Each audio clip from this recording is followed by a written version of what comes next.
اعوذ باللہ من الشیطان الرجیم بسم اللہ الرحمن الرحیم وإلی عاد اخاہم ہودا قال یا قوم اعبدوا اللہ ما لکم من الہ غیرہ افلا تتقون قال الملأ الذین کفروا من قومہ انا لنراک فی سفاہہ وَإِنَّا لَنَظُنُّكَ مِنَ الْكَاذِبِينَ۔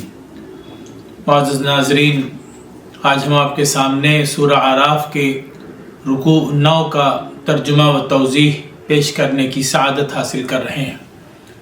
اس پیشکش کا عنوان ہے عاد قوم ہود کی ہلاکت۔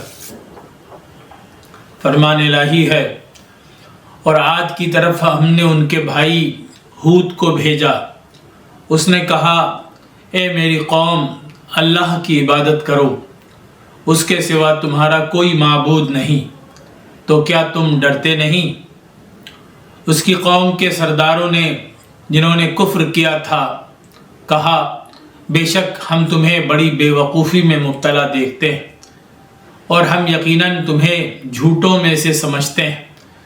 اس نے کہا، اے میری قوم، مجھ میں کوئی بے وقوفی نہیں، لیکن میں ایک رسول ہوں سارے عالم کے پروردگار کی طرف سے۔ میں تمہیں اپنے رب کے پیغامات پہنچا رہا ہوں، اور میں تمہارے لیے ایک امانت دار خیر خواہ ہوں۔ اور کیا تم کو اس بات پر تعجب ہوا کہ تمہارے پاس تمہارے رب کی طرف سے نصیحت آئی تم ہی میں سے ایک آدمی پر، تاکہ وہ تم کو خبردار کرے؟ اور یاد کرو جب اس نے تمہیں قوم نوح کے بعد جانشین بنایا اور تمہیں قد و قامت میں زیادہ کشادگی عطا کی، پس اللہ کی نعمتوں کو یاد کرو تاکہ تم فلاح پاؤ۔ انہوں نے کہا، کیا تم ہمارے پاس اس لیے آئے ہو کہ ہم صرف ایک اللہ ہی کی عبادت کریں اور ان کو چھوڑ دیں جن کی عبادت ہمارے باپ دادا کرتے تھے؟ تو وہ عذاب ہم پر لے آؤ جس کی تم ہمیں دھمکی دیتے ہو، اگر تم سچوں میں سے ہو۔ اس نے کہا، یقیناً تم پر تمہارے رب کی طرف سے پھٹکار اور غضب واقع ہو چکا ہے۔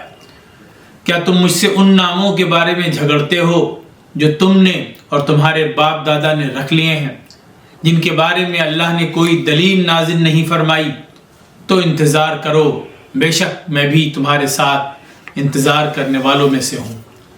تو ہم نے اسے اور ان لوگوں کو جو اس کے ساتھ تھے اپنی رحمت سے نجات دی، اور ہم نے ان لوگوں کی جڑ کاٹ دی جنہوں نے ہماری آیات کو جھٹلایا اور وہ ایمان لانے والے نہ تھے۔ معزز ناظرین، گزشتہ رکوع میں قوم نوح کا ذکر تھا، اس رکوع میں قوم ہود کا ذکر ہے۔ حضرت ہود علیہ السلام نے اپنی قوم عاد کو یہی دعوت دی کہ صرف اللہ کی عبادت کرو، کیونکہ اس کے سوا کوئی معبود نہیں ہے۔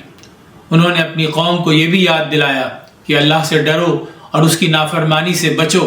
بلا شبہ تمام انبیاء علیہ السلام کی دعوت کی بنیاد یہی رہی ہے کہ انسان خالص توحید اختیار کرے اور اپنے رب کے سامنے جھک جائے۔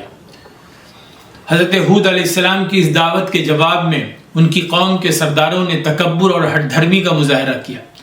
انہوں نے نہ صرف اس پیغام کو رد کیا بلکہ وہ حضرت ہود علیہ السلام کو بے وقوف اور جھوٹا قرار دینے لگے۔